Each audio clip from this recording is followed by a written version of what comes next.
welcome to Whack-A-Mole Industries. Have you ever had a project that terribly went down the drain when a bolt broke? Okay, so it's one of those days. I'm just happy to call this project quits for today. The bolt broke off in the clamp. I just got too many broken things to fix to move forward. As you can see in that clip, it was really kind of a defeating time. Not only did the bolt break, but my bandsaw broke. You can check out the video for that as I fixed my bandsaw blade. But the fix I need to do on this is remove the bolt that snapped off inside of here.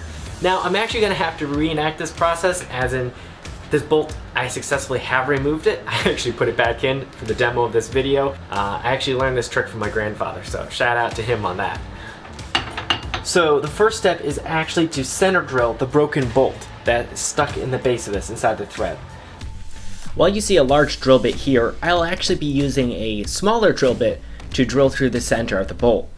Now you might be saying, why are you using this large drill bit right now? That does not make sense if you're not going to actually drill with it. Well, here's the trick.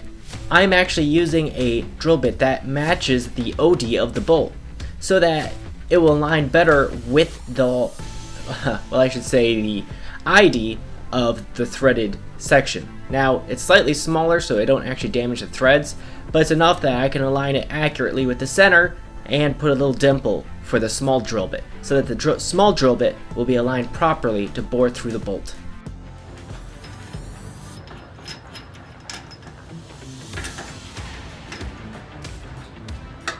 Now if you notice in this whole process, I have not moved this, so the holes all line up and are centered as well.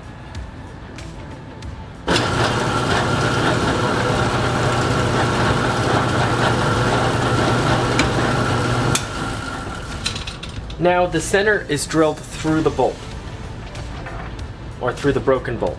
You can now see the bolt that is drilled through the center, and the outside perimeter of the bolt is still intact, meaning that the threads were not damaged by drilling the hole in the center of that. Now taking the hardened bit that has corners, whether it's 4 corners or 2 corners, and then I'm tapping it in. That way it can bite into that round hole so that I can then back the screw out. Now I can just back it out.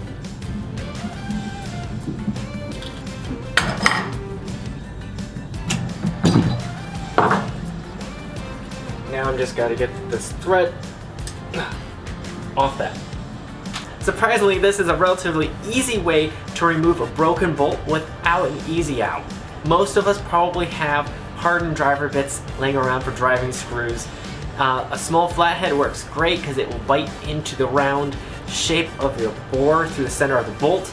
Also, a square drive also works well. I have not tried a star drive. I'm guessing a star drive would work pretty well too. You just need something that can bite into the metal. Now, it may be harder if it's like a grade 8 bolt. Then you might need to go back to the drawing board, but for a soft bolt like this, it's a pretty easy solution. If you have another way for removing a bolt that's ingenious or creative outside of using an easy out, which I know is the traditional method of doing it, let me know down below in the comments. Would love to hear those, and leave a thumbs up, as it's greatly appreciated. Also hit the subscribe button, you know, that little red button that everyone tells you about, so that you can keep up to date as more videos and more projects and more tips and more all of the above that comes from Whack-A-Mole Industries comes out, just so you can keep up to date with those.